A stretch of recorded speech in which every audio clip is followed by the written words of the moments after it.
Bismillahirrahmanirrahim. Ya Allah, turunkanlah hujan untuk masyarakat rakyat Mesir. Dikirim ini surat ke Mesir. Waktu itu ibu kotanya masih Alexandria, belum Kairo. Dikirim ke Alexandria. Malam itu diambil sama Amr bin As. Pas dibaca oleh Amr bin As, Bismillahirrahmanirrahim. Ya Allah, berikan rakyat Mesir hujan yang mencukupi untuk mereka. Saat itu juga hujan turun. Sampai sungai Nil meluap dan menggenangi ladang-ladang jagung dan gandumnya orang-orang Mesir. Dan mereka bertakbir semuanya. Cuman ngirim surat doang dari Amirul Mukminin. Kan enak ya. Coba kalau kita hidup di zaman Umar, ya Amirul Mukminin, saya belum dapat jodoh, ya Allah beri dia jodoh, beres. Cepet banget loh. Ya Amirul Mukminin, dia nolak saya, ya Allah terimalah, terima. Yang kemarin nolak, hari ini kenapa ya saya jadi serak sama dia gara-gara doa Amirul Mukminin. Ini artinya teman-teman, keajaiban dari yakin kepada Allah itu luar biasa dari kisah bapak tadi tuh. Kalau kita berbaik sangka kepada Allah, kenapa nggak ikhtiar? Mungkin sudah ikhtiar bikin pengairan segala macam tapi belum berhasil. Yang kurang cuma satu, doa. Doa mungkin udah banyak tapi belum diijabah karena doa-doa mereka tidak seajaib doanya Umar bin Khattab. Belum lagi Umar berdiri di atas mimbar. Ini mungkin terkenal nih, kejadian dalam perang Qadisiyah kalau nggak salah. Umar lagi khutbah Jumat di Madinah. Kaum muslimin lagi berperang di Irak melawan pasukan Persia, perang Qadisiyah namanya. Irak Madinah tuh kan kalau naik pesawat sekitar 2,5 jam, 3 jam, jauh tuh. Jakarta Medan lah, jauh. Nah, Umar lagi khutbah di atas mimbar, sholat Jumat, tiba-tiba tema khutbahnya tuh ganti gitu.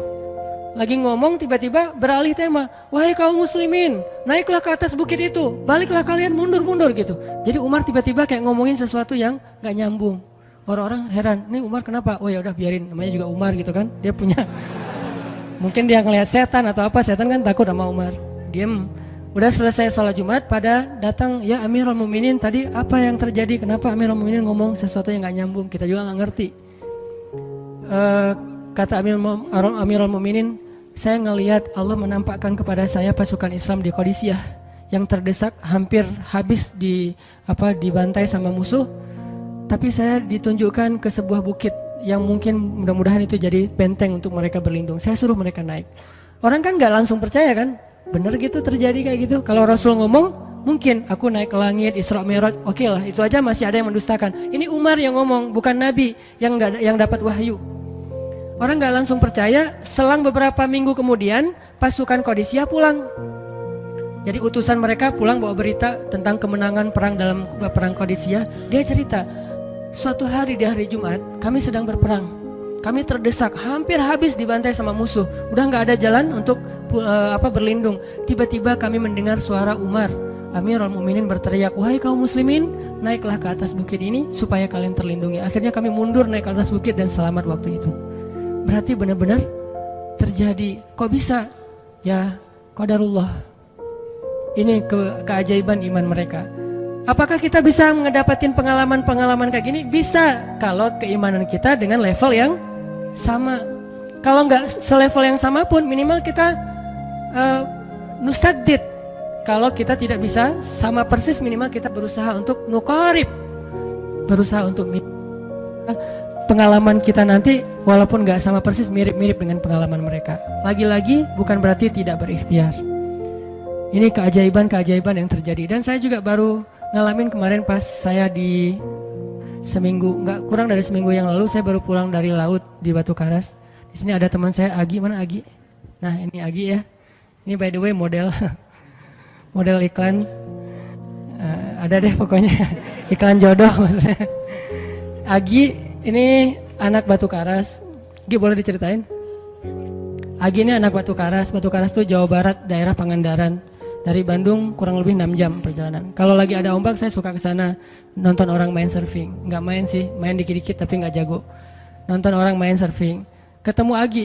Agi nggak tahu tuh ya. 2 hari sebelum saya datang ke Batu Karas dia sakit kayak demam gitu. Mungkin habis diputusin kali ya.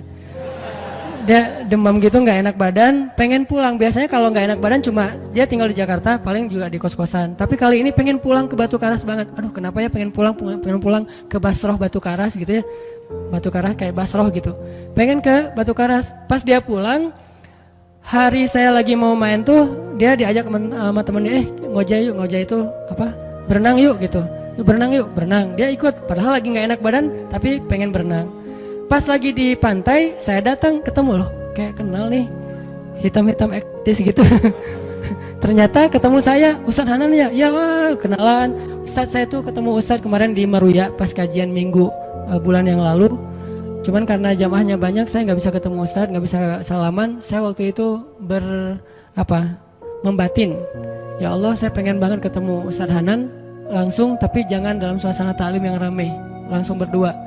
Mudah-mudahan terkabulkan. Akhirnya Agi banyak istighfar sebulan istighfar. Akhirnya terjadilah yang tadi itu, dia nggak enak badan. Saya juga tiba-tiba ujuk-ujuk, kenapa ya saya pengen ke Batu Karas, kenapa ya pengen ke Batu Karas. Ternyata di sana ada ombak. Kan ada Agi. Ketemu aja di Batu Karas. Itu cara Allah menskenariokan, dan itu terbukti banget loh. Istighfar bukan karena saya orang soleh, dan kita bisa istighfarin siapa aja. Saya pengen ketemu ini, saya pengen, dan itu ajaib. Kalau misalnya nggak ketemu pun di dunia, insya Allah ketemu dengan orang soleh itu nanti di akhir. Apa ruginya beristighfar dan berdoa? Nggak ada ruginya kan? Ya Allah, saya pengen banget ketemu dengan, misalnya sebutlah ulama yang paling kita ngefans di dunia siapa gitu, dengan Imam Sudais, Imam Masjidil Haram. Pengen banget jabat tangan sama Imam Masjidil Haram yang ngimamin umat Islam seluruh dunia gitu. Tapi kan gak mungkin, kita umroh, kita haji juga gak bisa ketemu dengan Imam Sudais. Kita berdiri paling depan ya, di dekat dengan Hajar Aswad. Begitu mau sholat diusir tuh. Begitu selesai salam langsung dipagar betis sama askar-askarnya. Susah ketemu beliau tuh, ajaib banget kalau bisa ketemu. Tapi kan gak ada salahnya beristighfar kan.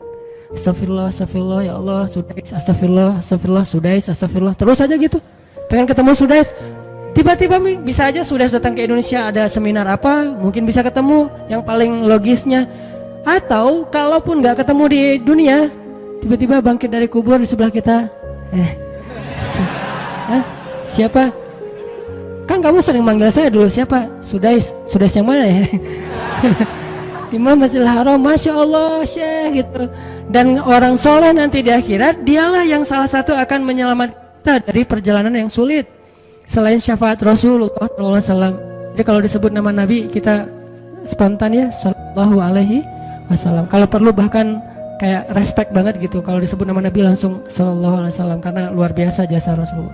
Yang jelas selain Rasulullah Sallallahu Alaihi Wasallam, nanti ulama-ulama, orang-orang soleh juga bisa nolongin kita di akhirat. Jadi kalau kita doa, ya Allah pengen banget ketemu si fulan, Syekh fulan, Ustadz fulan, Kiai fulan. Kalau nggak ketemu pun di dunia, pasti ketemu di akhirat. Yang jelas harapan kita nggak mungkin Allah abaikan gitu aja, nggak mungkin. Pasti Allah kabulkan. Cuman Allah kadang-kadang menggunakan cara yang lebih baik daripada yang kita pernah bayangin. Ketemu beliau di dunia paling cuma selfie. Tapi kalau ketemu di akhirat, dibawa selamat di sirat yang panjang, lebih mending mana? Ketemu nih dengan seorang ulama, orang soleh yang kita ngefans banget nih. Pokoknya saya pengen banget selfie sama beliau, ya Allah. Apalagi kalau orang soleh itu followersnya banyak, misalnya ya 1.100.000. Sedikit itu mah, banyak model yang 17 juta, 19 juta. Pengen followersnya nambah kalau selfie sama beliau. Cuma nambah followers. Tapi kalau ketemunya di akhirat, nambah apa? Nambah derajat, naik level. Kita jadi selevel dengan masuk ke level beliau, padahal kita mah malahnya nggak selevel gitu. Kenapa? Karena dibawa sama beliau. Orang soleh itu kalau mau masuk surga, teman-teman nyari teman-teman yang mencintainya di dunia. Ya Allah, mana fulan, dia mencintai saya di dunia. Ya Allah, mana fulan, dia mencintai saya di dunia. Allah bilang, dia masih tuh di sidang, belum beres-beres, sudah sidang ke-30 misalnya. Kan sidang di dunia aja satu kasus berpuluh-puluh kali kan. Gimana sidang akhirat, lebih berat lagi tuh. Ya Allah, tolonglah dia, selamatkan dia, karena saya mencintainya selama di dunia karena Engkau. Akhirnya orang-orang soleh pada balik lagi dari surga, balik lagi ke padang mahsyar. Demi ngapain? Demi menyelamatkan orang-orang yang mencintai mereka semasa di dunia. Datang ke padang mahsyar, cari ke bagian informasi. tolong dong yang namanya ini gitu, panggilin. Perhatian, Hanan At-Taki dipanggil sama Syekh siapa gitu teh. Hah, saya dipanggil, datang aja. Mas, saya yang dipanggil, benar Hanan At-Taki? Ya, mana coba buktinya? Aduh, saya lupa bawa kartu nama. KTP misalnya. Udah pasti tahu lah ya malaikat sama kita. Udah masuk aja, tuh ada yang nungguin di business lounge gitu. Jadi ada VIP lounge-nya gitu kan. Oh, saya boleh masuk VIP lounge-nya, masuk ke VIP lounge. Udah sampai di sana udah ada makanan segala macam, mereka lagi duduk. Kayak asa kenal nih, siapa ya? Dekat Hanan ya? Ya, wah kita sering ketemu dalam doa. Wah, akhirnya pelukan. Ada apa, Syekh? Yuk ikut saya ke surga, kan enak banget kan? Terus sidang saya gimana? Udah beres, diberes sama teman-teman saya di saya banyak teman di dalam gitu. Saya banyak. Beres kan? Di dunia aja bisa gitu, masa di akhirat gak bisa? Tapi dengan seizin Allah dan Allah ridho dengan kebaikan-kebaikan itu. Jadi gak ada sia-sianya juga kita. Kan dulu saya pernah cerita yang Imam Ahmad bin Hambal kan, yang pengen banget ke Basrah, dan itu ternyata terjadi juga sama Agi. Dan terjadi juga sama salah seorang driver ojek online di Bandung. Baru 2 bulan yang lalu kejadiannya. Saya lagi datang ke markasnya Pemuda Hijrah, kita sering ada kayak rapat gitu di kantor. Markas kita namanya Masjid Al-Latif di dekat Gedung Sate. Datang dari pagi rapat sampai sore. Dan saya pakai baju baju main biasa, bukan pakai baju taklim. Sebetulnya sama aja sih. Nah, waktu itu sholat zuhur di Masjid Al-Latif, saya ngimamin sama asar. Habis asar pulang, karena nggak nyetir sendiri, saya pakai online. Saya order nih. Order, pakai ojek, ada yang ngambil, drivernya ngambil, datang jemput, pulang. Kemana? Ke Cimahi, pulang. Di tengah jalan dia nanya, Mas sering sholat di Masjid Al-Latif itu ya? Saya bilang, ya lumayan, saya bilang. Iya itu masjid rame banget, anak-anak muda pada numplak di situ taklim. Siapa sih itu? Ada imam muda, bagus suaranya gitu. Ntar jangan GR dulu. Muzammil, oh iya Muzammil, ya bagus tuh. Tadi udah GR, ternyata salah. Oh Muzammil, benar-benar Muzammil tuh suaranya bagus banget ya, anak ITB kan? Ya anak ITB ya. Kalau Mas di situ sering ngimamin juga? Ya sesekali sih, saya bilang. Dia mulai curiga gitu. Suka ikut taklim juga di sana? Ya kadang-kadang, saya bilang. Kenal sama Muzammil? Ya lumayan, padahal murid sendiri kan. Lumayan, saya bilang. Oh Mas, kayak nggak asing nih. Mas tadi ngimamin sholat zuhur bukan? Ya, saya bilang. Mulai curiga kan dia. Mas namanya siapa sih Mas? Hanan, saya bilang. Hanan? Hanan yang mana nih? Ya.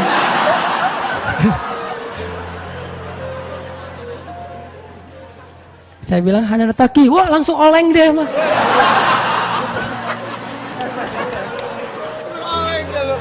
Oh, Mas biasa aja Mas biasa aja gitu. Ini benar Ustaz Hanan At-Taki, benar. Masya Allah, ya Allah, udah gitu kayak terharu gitu, heboh, semua orang pada ngelihat lampu merah lah gitu ya, pada ngelihat semuanya. Saya langsung pakai masker, gitu. Ustadz tahu nggak Ustadz, saya sebulan ini istighfar terus habis dengerin cerita Imam Ahmad bin Hambal yang ke Basrah, saya istighfar, ya Allah pengen banget ketemu Ustadz Hanan, tapi jangan ditaklim berdua, jadi bisa curhat-curhatan gitu. Ternyata Allah bikin skenario, saya order ojek online, dia ngambil, jadi ngobrol di jalan sampai ke rumah, akhirnya bertamu nggak pulang-pulang. Wah ini luar biasa cara Allah. Dan wallahi teman-teman, dan itu terjadi. Jadi udah 2 kasus nih yang saya alamin ya. Satu Agi, satu lagi yang ojek online tadi. Dan dua-duanya hajatnya sebulan Allah kabulkan. Jadi kalau ketemu saya aja sebulan gampang, masa ketemu jodoh bertahun-tahun gak dapet ya? Gimana nih? Istighfarnya gimana nih?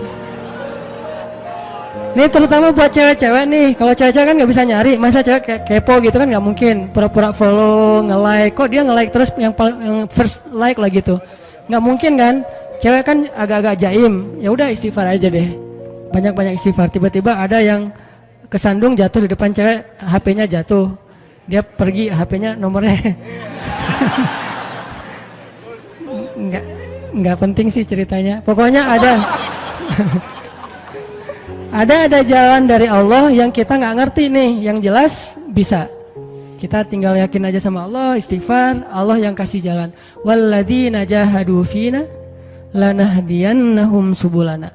Pokoknya kalau kalian bersungguh-sungguh kata Allah di jalan kami, udah kami kasih jalan-jalan keluar yang subul, jamak dari sabil, banyak banget jalan keluar di sisi Allah. Yang penting kita jahadu fillah, berusaha di jalan Allah Subhanahu wa taala.